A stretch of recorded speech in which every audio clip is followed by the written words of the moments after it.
I was angry with my friend. I told my wrath did end. I was angry with my foe. I told it not, my wrath did grow. And I watered it in fears, night and morning with my tears. And I sunned it with smiles and with soft deceitful wiles.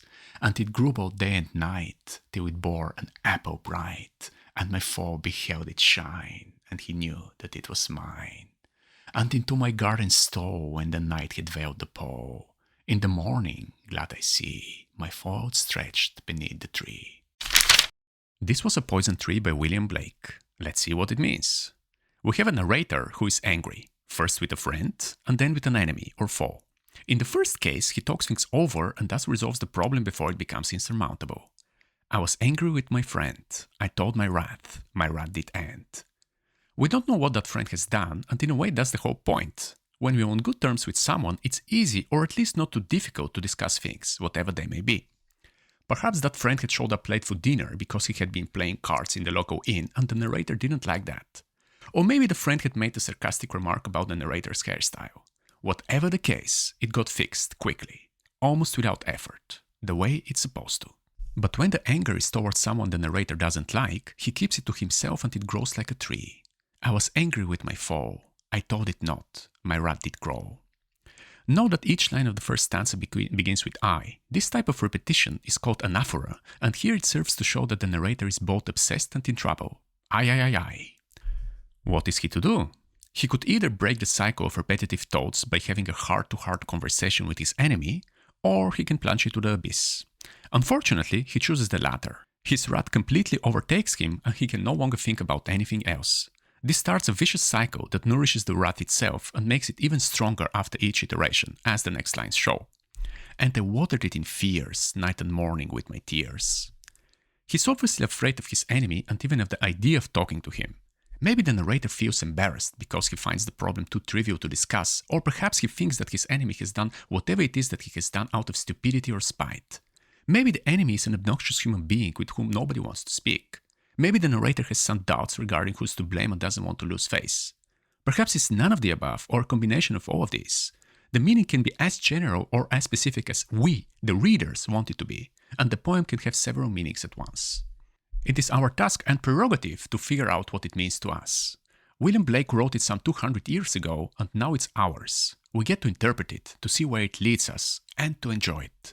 You got humiliated by your horrible boss last week? Great! Then you know how the narrator feels. Your neighbor always starts the washing machine when you're about to go to sleep? Great again. Some guy beats you at chess every single time and you can't take it anymore? Perfect. Poetry is not an instruction manual. Even though a particular event might have inspired the writing of it, the idea is for it to deploy evocative words that engender certain feelings or emotions. The mind can fill in the gaps with the most spectacular images. In fact, the more vague the description, the more powerfully it affects us because we can make it personal. If we had a 1000-page report on what exactly had taken place between the protagonists, maybe we wouldn't be able to relate to it due to cultural differences or for whatever other reason.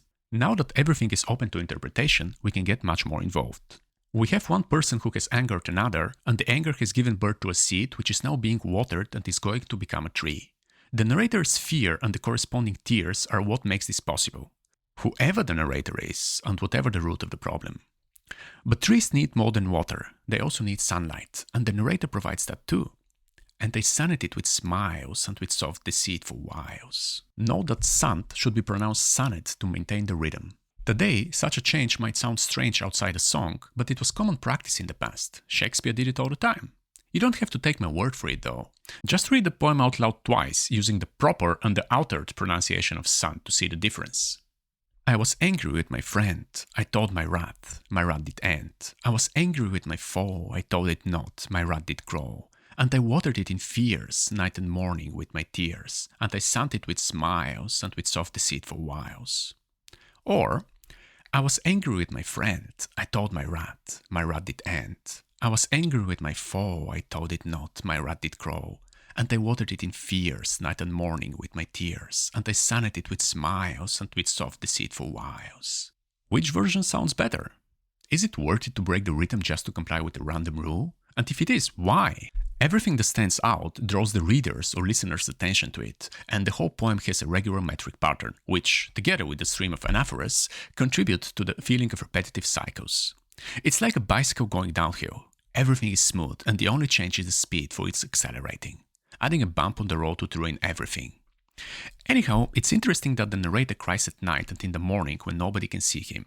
This suggests that he's ashamed. He wants to appear strong on the surface, even this is just a mask. In contrast, the sunning suggests daytime during which the narrator is smiling. But his smiles are insincere, complementing his soft deceit for wiles. Wiles are tricks or stratagems intended to ensnare or deceive.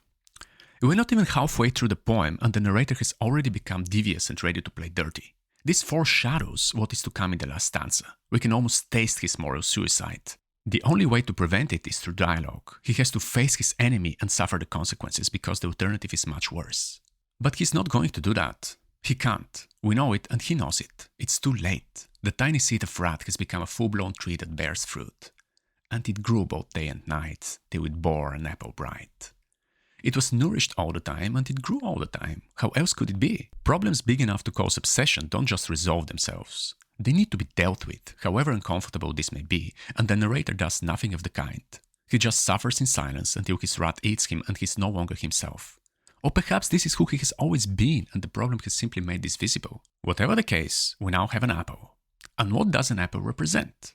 What's the most famous apple of all time, perhaps after the one that may or may not have hit Newton on his head in a story that sounds awfully contrived? How about the one that Adam and Eve ate and got expelled from paradise in result? True, the Bible doesn't explicitly state what fruit they ate, but some people have concluded that it might have been an apple and the symbol has stuck. The argument is that, according to Genesis, Adam and Eve were not supposed to eat from the tree of the knowledge of good and evil, and the Latin word for evil is malum, which also means apple. The problem is that the Old Testament was first written in Hebrew, so any wordplays in its Latin translation should be taken with a grain of salt. As a former translator, I can tell you that even simple and straightforward texts are very difficult to render perfectly into another language, and such puns are next to impossible. But this doesn't make our apple allusion invalid. The symbol readily springs to mind, so we can use it. It suggests temptation and sin, and this is exactly what we have. The fruit is bright and shiny, and it tempts the enemy. Plus, if you still don't like this, there's yet another famous apple that fits into the narrative. I mean the apple of discord from Greek mythology. According to the story, the goddess of strife Ares was angry because she was the only one not invited to the wedding of Achilles' father Peleus and the sea goddess Thetis.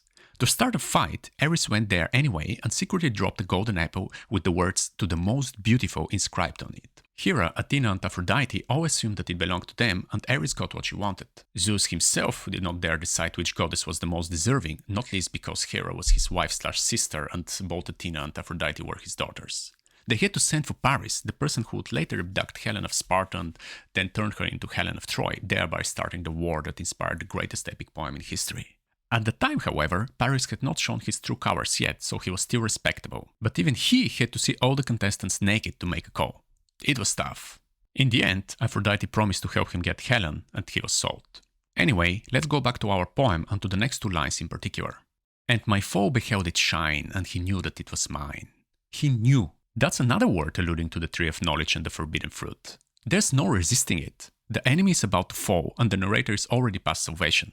He has set a trap and, like a spider, is waiting for his prey. He doesn't even have to wait that long, because look what the enemy does next.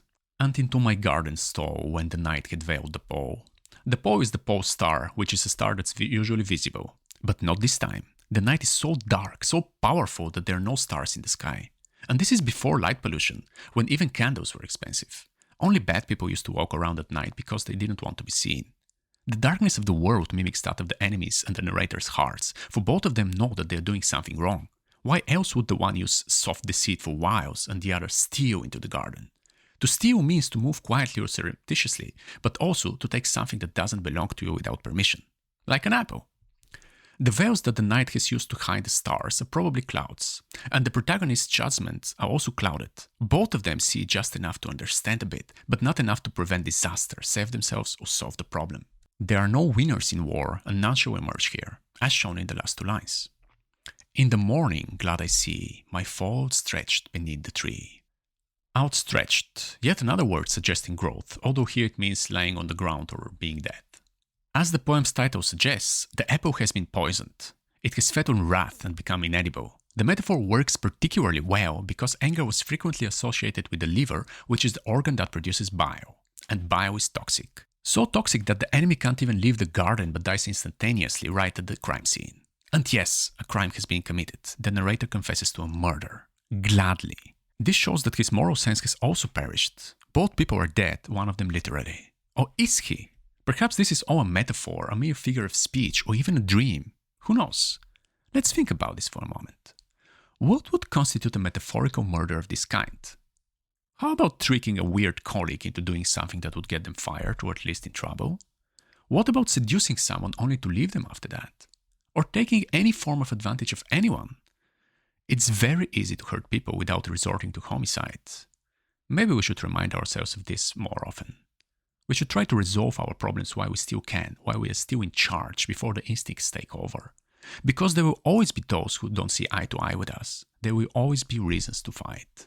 One of the main themes of Blake's poem is conflict. Have a look at how many pairs of contrasting ideas it contains, how many examples of antithesis. There's the narrator and his enemy, the end and the growth of the narrator's wrath, his tears and his smiles, the day and the night. The list is quite long for such a short poem, and includes even the very fabric of the work, for its metric pattern is also contrasting. The odd lines are written in trochees and the even ones in iambs. A trochee is a metric foot consisting of a stretched syllable followed by an unstretched syllable, whereas an iamb is the reverse. I was angry with my friend, I told my rat did end. I was angry with my foe, I told it not, my rat did grow. As William Epson observes in 7 Types of Ambiguity, the sound must be unequal to the sense. That's why this works and why I said that sant should be pronounced sonnet earlier. The poem reads very smoothly because the solution to the problem it discusses is straightforward. We know what has to be done, but knowing isn't doing. We have to act quickly. That's why the poem is so short. It has no time to waste. And it rhymes following the pattern AA, BB, CC, DD and so on. Each rhyming line has a different rhythm than its partner, but read together the meter is preserved. I was angry with my friend, I told my rat did end.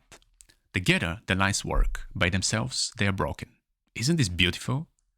What about the anaphoras that we talked about earlier? Don't they evoke a feeling of repetition automatically? And doesn't growth, be it of a tree or anger, require a lot of the same things? You can probably read the poem to a person who doesn't speak a word of English and they will still get at least some of the message. They might perceive it as an avalanche, smooth yet destructive, or notice that something bad happens in the end because the last line takes the longest to enunciate, thereby suggesting travails of some sort. Or maybe they will have a completely different image in their head. There's only one way to find out. But before that, let us hear the poem once again after everything we've learned. I was angry with my friend, I told my rat did end. I was angry with my foe, I told it not, my rat did grow. And I watered it in fears, night and morning with my tears, and I sunned it with smiles and with soft deceitful wiles.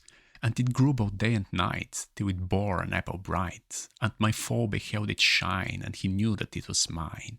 And into my garden stole, when the night had veiled the pall. In the morning, glad I see, my foe outstretched beneath the tree.